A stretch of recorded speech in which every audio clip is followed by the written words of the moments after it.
Tem a situação dessa ABIN paralela, ela discutia ações num grupo chamado de Grupo das Bichonas.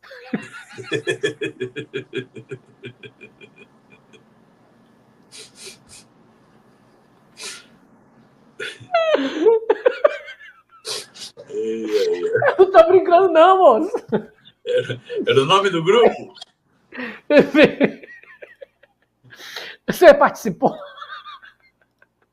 O Léo Índio participava também, não? Parece até assim aquele bloco de carnaval que os caras saem vestidos de menina, né? Esse bloco era o bloco das bichonas. Aí eu não estou falando nada, não estou linkando nada com o Carlos Bolsonaro, viu, gente? Nada. Nada mesmo. Aliás, eu tenho um grande apreço por todos aqueles do grupo LGBTQIA+, sei lá quantos alfabetos, e não tenho nada contra. Mas eu achei interessante que esse grupo da BIM Paralela, que fazia essa movimentação, as ações, era o grupo de mensagem chamado Bichonas. Era, verdade. Integrantes do que ficou conhecido como a BIM Paralela durante o governo do ex-presidente Bolsonaro utilizavam um grupo de mensagem chamado Bichona para articular ações clandestinas. A informação consta no relatório da Polícia Federal sobre o caso, que se tornou público nesta quarta, após o Supremo retirar o sigilo dos autos. Segundo a investigação, o grupo de mensagens era usado, entre outras coisas, para discutir ações contra a direção da PF. Um dos participantes do chat era Alessandro Moretti, ex-número 2 da Agência Brasileira de Inteligência, que foi indiciado no caso. De acordo com o relatório, Bolsonaro era o principal destinatário das ações da BIM Paralela. Apesar disso, o ex-presidente não foi indiciado pela PF no caso. É investigado desde 2023. A curiosidade minha é por que eles colocaram o nome do grupo deles de Bichona? Será que era homenagem a quem? Manda no zap uma pergunta para o Carluxo. Quem que tá homenageando? Vou mandar para o chat GPT fazer essa pergunta. Será que é em referência? Não sei, né? Porque tu sabe que as pessoas, por mais assim, puxa-saco do governo, sempre existe aquela turminha que fala mal, né? Por trás, está fazendo a coisa. Vamos abrir aqui um chat em homenagem ao nosso chefe, é um dos nossos chefes. E aí, pá, né? Eu não sei. Já que eles não explicam, estou conjecturando. Não tenho certeza, mas é uma convicção enorme.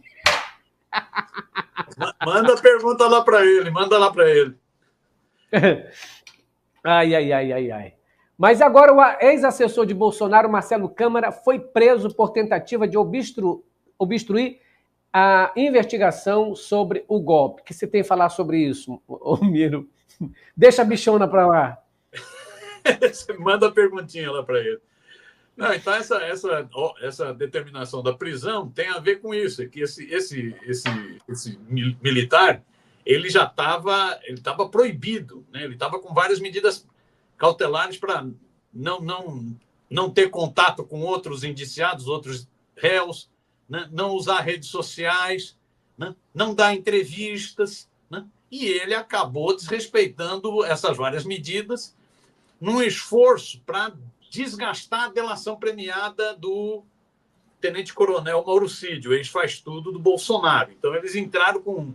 Isso foi o advogado, inclusive, desse Marcelo, que falou durante o interrogatório, né, de que teria essa gravação, inclusive, teve um endereço que teria a ver com a esposa do Mauro Cid, né, uma matéria da revista Veja, tudo no sentido de descredibilizar a delação premiada do Mauro Cid. Aí o Alexandre de Moraes disse, você não estava proibido de falar, você não estava proibido de dar entrevista, você não estava proibido de manter as redes sociais, então, já que você desrespeitou esse negócio, ordem de prisão. E também deu uma bronca, pediu para averiguar a postura do advogado, né? Porque o advogado fez visivelmente uma tentativa de desacreditar a delação para tentar anular todo o processo, né? Pedir a anulação da delação do Mauro Cid, né? Então, aí acabou ganhando uma ordem de prisão, mais uma. Iro, tem uma outra situação aqui.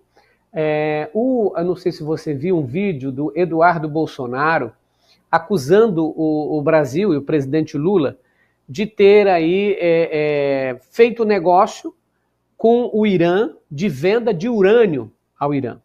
Ele colocou, e hoje o G1 diz o seguinte: é fake que o Brasil forneceu urânio ao Irã. O post de 4,8 milhões de visualizações atribui aí ao governo federal e que houve essa venda de urânio para o Irã. Circulam nas redes sociais esse post sugerindo que o Brasil forneceu urânio ao Irã. Um desses posts tem ali 4,8 milhões. A Secretaria de Comunicação, em seu site oficial, diz o seguinte: Brasil não vende urânio para uso bélico. O texto diz: diferentemente do que tem sido alegado em posts que viralizaram, não tem qualquer negócio com o Irã sobre essa situação e jamais teve. Quer dizer, o Eduardo Bolsonaro utilizou um vídeo, eu postei ontem aqui, acusando a presidência do presidente Lula de ter fornecido urânio para fazer bomba atômica lá no Irã, e dizendo que por conta disso o Brasil ia sofrer sanções dos Estados Unidos, aquela lambança toda que ele fala. Qual o seu comentário sobre isso?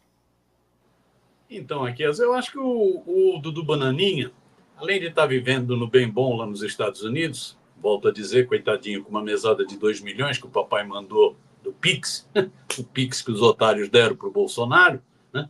Além de estar vivendo no bem bom, é só ver as fotos. A esposa do Bananinha, do Eduardo Bolsonaro, gosta de postar muita foto, né, nas redes sociais. É só ver as fotos das dificuldades que eles estão passando em jogos, em festas, exibindo uma bolsa de 18 mil reais, né, uma bolsinha de 18 mil reais. Além de estar passando essas dificuldades lá, o dó que eu sinto, né, além disso, está fazendo um trabalho de sabotagem contra o Brasil. É um trabalho impressionante de sabotagem contra o Brasil, né, instigando a relação dos Estados Unidos, que já é difícil.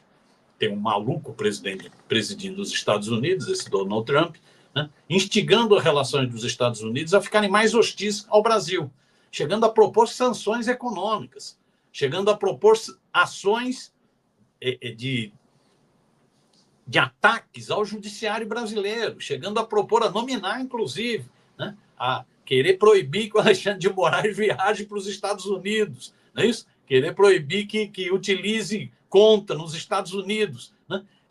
Então, o Dudu Bananinha está fazendo um trabalho de sabotagem ao Brasil, né?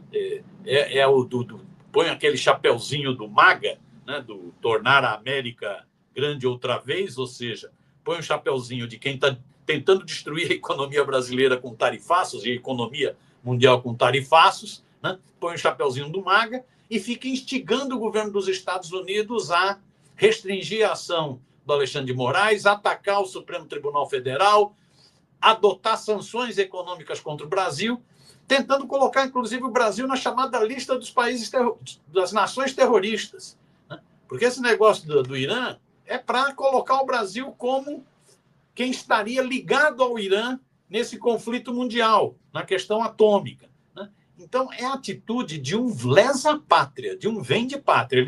Ele pousa de nacionalista, patriota, para enganar os patriotários, para enganar os tontos. A postura dele é uma postura de lesa-pátria, de ataque à soberania brasileira, de desrespeito à soberania do Brasil. Essa fake news, esse debate todo sobre questão nuclear iraniana é um debate que é um debate de fundo, é um debate sério, não é uma coisa para ficar soltando fake news por aí, é um debate muito sério. O programa nuclear iraniano, as pessoas falam, o programa nuclear iraniano, ele vem da época do Shah Reza Pahlavi, antes da Revolução Iraniana. Quem bancou, inclusive, a construção de usinas nucleares no Irã, num primeiro momento, porque ele interessava, foram os Estados Unidos. Os Estados Unidos bancaram. A França bancou, o Reino Unido bancou. Foram vários acordos na época do Shah Reza Pahlavi, né, que tinha como motivo aparente fazer com que o Irã utilizasse o petróleo para exportação, né, para balança comercial, e utilizasse a energia nuclear para energia para o país.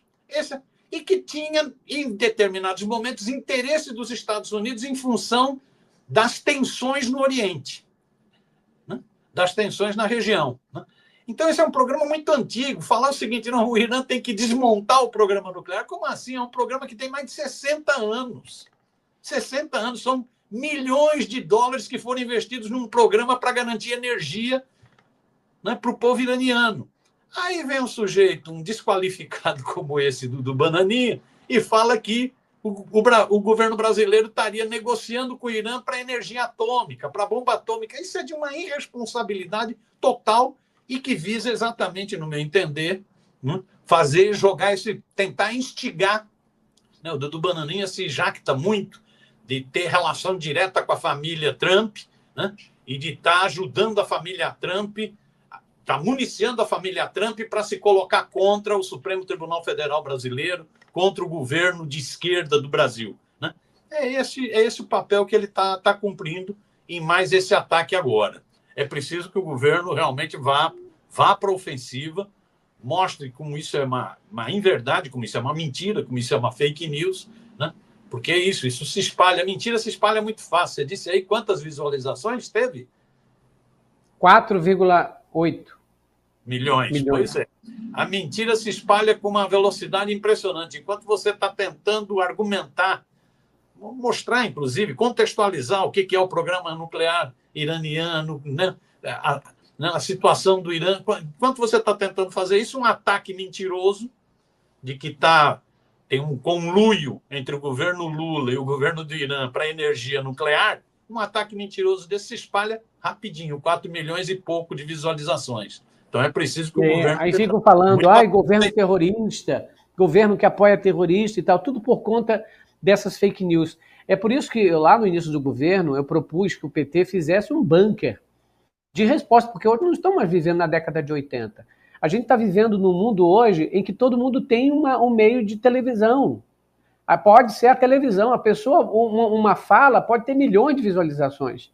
Então é preciso a gente combater essa desinformação com informação no momento que ela sai, imediatamente. Por isso que eu ali coloquei o chamado monitoramento das redes sociais. Isso é normal, é fazer política, não tem como você agir de outro modo. Aliás, eu comentei aqui no meu canal, talvez fui o único a levantar essa questão, é sobre a guerra Israel-Irã, o ataque que Israel fez contra o Irã, saía exatamente no momento onde havia os maiores protestos contra o Donald Trump nos Estados Unidos. Morta uma deputada, foi morto mais uma pessoa lá nos Estados Unidos, pessoas ali sendo arrastadas, crianças presas, uma ameaça de prender governadores.